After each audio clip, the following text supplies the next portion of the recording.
4 दिन से जंगल में जोरदार बारिश हो रही थी। टुनटुनी चिड़िया पेट से थी। वो अपने पति के साथ घोंसले में बैठकर बारिश को देख रही थी। अजी, ये बारिश कब रुकेगी? मैं कभी भी माँ बन सकती हूँ। वही पड़ोस वाले जंगल में टूनी चिड़िया अपने बच्ची के साथ बैठकर बारिश को निहार रही थी। तभी उसकी बेटी सुनहरी चिड़िया उससे कहती है, माँ, ये बारिश कितनी अच्छी है ना। मुझे बारिश बहुत पसंद है। बेटा, बारिश बहुत अच्छी होती है, लेकिन जिन पक्षियों के घोंसले पक्के नहीं होते, उन पक्षियों के लिए बारिश अच्छी नहीं होती बेटा। माँ, अगर बारिश ऐसी ही चलती रही तो टुनटुनी मौसी का घोंसला कभी भी टूट सकता है, क्योंकि उनका घोंसला तो बहुत कमजोर है। तुम चिंता मत करो सुनहरी, सब ठीक होगा। वो दोनों बातें कर ही रहे थे, तभी तूफानी हवाएं शुरू हो जाती हैं। तेज हवा की वजह से टुनटुनी चिड़िया का घोंसला जोर जोर से हिलने लगता है। अरे बाप रे, ये क्या हो रहा है? लगता है हमारा घोंसला गिरने वाला है। जल्दी चलो टुनटुनी, हमें घोंसले से बाहर निकलना होगा। फिर वो दोनों घोंसले से बाहर चले जाते हैं। तभी तेज हवा की वजह से उनका घोंसला टूटकर नीचे गिर जाता है। ये क्या हो गया जी? अब हम कहाँ जाएंगे? मैंने आपसे कहा था कि हमारा घोंसला पक्का नहीं है। तुम चिंता मत करो, हम कुछ न कुछ तो कर ही लेंगे। सबसे पहले हमें एक सुरक्षित जगह पर जाना होगा। ऐसा कहकर वो दोनों एक सुरक्षित स्थान पर आ जाते हैं। तुम चिंता मत करना टुनटुनी, मैं तुम्हें कुछ नहीं होने दूंगा। कालू कौआ टुनटुनी चिड़िया को तसल्ली तो दे रहा था, लेकिन मन ही मन कालू कौआ बहुत ज्यादा चिंतित था। हे ऊपर वाले, अब तेरा ही सहारा है। थोड़ी देर बाद बारिश रुक जाती है।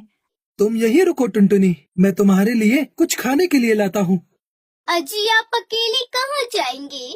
मैं भी आपके साथ आऊंगी। नहीं नहीं, यहाँ शिकारी पंछी शिकार की तलाश में घूमते रहते हैं। ऐसे में तुम्हारा बाहर जाना खतरे से खाली नहीं। तुम यहीं रुको, मैं खाना लेकर अभी आया। ऐसा कहकर कालू कौआ खाने की तलाश में निकल जाता है। बहुत देर ढूंढने के बाद उसे एक जगह दाना पानी मिल जाता है। वो खाना लेकर जा रहा था, तभी उसे एक पेड़ पर बांस का घर दिखाई देता है। अरे, ये बांस का घर तो बहुत मजबूत और सुंदर दिख रहा है। मुझे भी एक ऐसा ही घर बनाना चाहिए। ऐसा कहकर कालू कौवा खाना लेकर अपनी पत्नी के पास चला जाता है। दोनों मिलकर खाना खा लेते हैं। तुम्हें पता है टुनटुनी, मैंने आते समय एक बांस का घर देखा। हमें भी एक ऐसा ही घर बनाना होगा।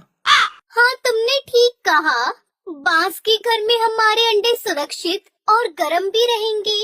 चलो, तो हम अभी बांस ढूंढने जाते हैं।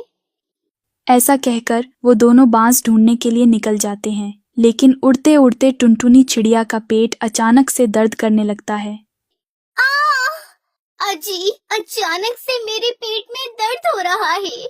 लगता है अंडे देने का समय आ गया है। हमें जल्दी से घर बनाना होगा। ऐसा कहकर वो दोनों फिर से उड़ने लगते हैं, लेकिन थोड़ी देर बाद टुनटुनी चिड़िया का पेट बहुत ज्यादा दर्द करने लगता है और वो एक पेड़ की डाली पर बैठ जाते हैं। अजी सुनिए, मेरा पेट बहुत ज्यादा दर्द कर रहा है। लगता है मुझे किसी सुरक्षित स्थान पर अंडे देने ही होंगे। उन्हें ये पता नहीं था कि उनकी सब बातें चील छुपकर सुन रहा था। चील उनसे आकर कहता है, ओए ओए, मैंने तुम दोनों की सारी बातें सुन ली हैं। अगर तुम चाहो तो मेरे घर पर अंडे दे सकती हो। मुझे इस चील की नीयत कुछ ठीक नहीं लग रही। हाँ, मुझे भी कुछ ऐसा ही लग रहा है। आपका बहुत बहुत शुक्रिया, लेकिन हम हमारी जगह को ढूंढ लेंगे। ओए ओए, अरे भलाई का तो जमाना ही नहीं है। मैं तो तुम्हारी मदद करना चाहता था। रहने दो, जैसी तुम्हारी मर्जी। ऐसा कहकर चील वहां से चला जाता है। तभी टुनटुनी चिड़िया को टूनी चिड़िया का बांस का घर दिखाई देता है। वो दोनों वहां पर चले जाते हैं। टूनी, अरे ओ टूनी, दरवाजा खोलो। तुम यहाँ कैसे टुनटुनी? हम दोनों पड़ोस के जंगल में रहते हैं, पर तूफानी हवा बारिश की वजह से हमारा घोंसला टूट गया। मैं पेट से हूँ और मेरा पेट बहुत ज्यादा दर्द कर रहा है। मेरे अंडे देने का समय आ गया है। क्या तुम हमें अपने घर में कुछ दिनों के लिए पनाह दे दोगी? जैसे हमारा घर बन जाएगा, हम हमारे घर वापस चले जाएंगे। ठीक है, मैं तुम्हारा दर्द समझ सकती हूँ। आखिर मैं भी तो एक चिड़िया हूँ। आप मेरे घर में रुक सकते हैं। आओ, अंदर आओ। टुनटुनी चिड़िया वहाँ पर 2 प्यारे प्यारे अंडे दे देती है। हमारे बच्चे कभी भी बाहर आ सकते हैं। हमें जल्द से जल्द हमारा घर बनाना होगा। हाँ, लेकिन हम हमारे अंडे लेकर कैसे जाएंगे? तुम अंडों की कोई चिंता मत करो। मैं तुम्हारे अंडों का बहुत अच्छे से ख्याल रखूंगी। वो दोनों अपना घर बनाने में लग जाते हैं। इधर चील टुनटुनी चिड़िया के अंडों को खाने की फिराक में था। वो टूनी चिड़िया के बाहर जाने का इंतजार कर रहा था। थोड़ी देर बाद टूनी चिड़िया दरवाजा खोल देती है। तभी चील वहाँ पर आ जाता है। ओए ओए चिड़िया, बोल अब, वो अंडे कहाँ हैं?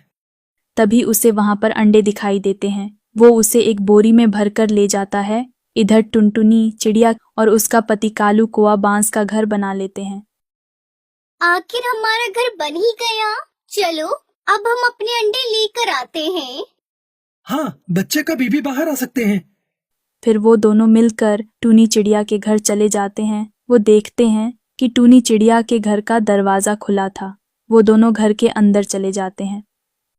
अरे टूनी बहन तो यहाँ नहीं है और हमारे अंडे वो भी नहीं दिख रहे। वो दोनों बहुत ही ज्यादा डर जाते हैं। तभी वहाँ पर टूनी चिड़िया आ जाती है। टूनी, अच्छा हुआ तुम आ गई। ये लो तुम्हारे अंडे। देखो, इनमें से बच्चे बाहर आ रहे हैं। वो दोनों अपने बच्चों को देखकर बहुत ही खुश हो जाते हैं। मेरे बच्चे, इनको देखो, ये तो कितने प्यारे हैं। शुक्रिया टूनी, जो तुमने हमारी इतनी मदद की। फिर टूनी चिड़िया उन दोनों को चील की करतूत के बारे में बता देती है। अरे टुनटुनी, उस दुष्ट चील को मैंने अच्छा पागल बना दिया। उसे मैंने अंडे की जगह पत्थर दे दिए। बड़ा बन रहा था अंडे खाने वाला, अब तो वो पत्थर खाएगा। उधर चील अंडे खाने लगता है। ओए ओए, ये अंडे क्यों नहीं फूट रहे? लगता है इस चिड़िया के अंडे बहुत मजबूत हैं। अरे बाप रे, ये क्या हो गया? चिड़िया, मैं तुझे नहीं छोड़ूंगा। ये तो पत्थर है। सब मिलकर उस चील पर हंसने लगते हैं।